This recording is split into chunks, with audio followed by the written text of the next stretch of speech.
Hi കൂട്ടുകാരെ, ഇന്ന് നമുക്ക് പുഴമീനാണ് കിട്ടിയിട്ടുള്ളത്. കടലിലാണെങ്കിൽ കപ്പൽ മുങ്ങി ആകെ മലിനമായി.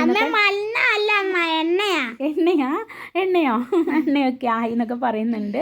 പിന്നെ കാറ്റും മഴയൊക്കെ ആയതുകൊണ്ട് കടലിൽ പോകാനൊക്കെ ബുദ്ധിമുട്ടല്ലേ.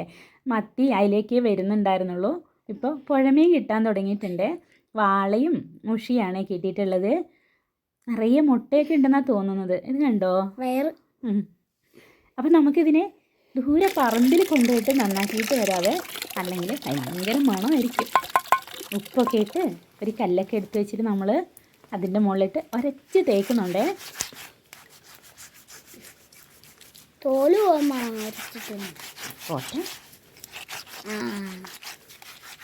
തോല് നല്ല മണം. ഉപ്പിൻ്റെ മണം, ഉപ്പിന് മണമുണ്ട്. ഉണ്ടോ? വൃത്തിയായിട്ടുണ്ടാവും. ഇനി നമുക്ക് കഴുകിയെടുക്കാം. നമ്മൾ വിചാരിച്ച പോലെ തന്നെ വയറ് നിറയെ മുട്ടയുണ്ട്. നമ്മുടെ ഇതിനെന്താ പറയുക? ഇതിനാ മുട്ട. നമ്മളെന്താ പറയുന്നറിയോ? പനഞ്ഞിൽ. വറക്കാനുള്ള മീൻ അങ്ങോട്ട് തിരുമ്മി വെച്ചു. വറ്റിക്കാനുള്ളത് അടുപ്പത്തേക്ക് വെച്ചു. നമ്മൾ വാളയാണ് വറക്കാനെടുത്തത്.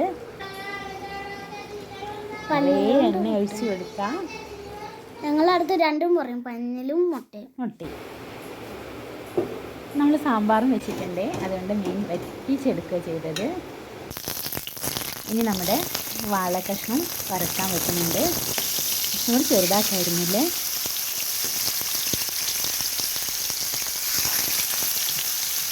അങ്ങനെ നമ്മുടെ വാളയൊക്കെ നമ്മൾ വെച്ച് കൊടുത്തിട്ടുണ്ട്. ഇതാ അടിപൊളിയായി ഉണങ്ങി വരുന്നുണ്ട്. അവർ നിറയെ നെയ്യായിരുന്നേ.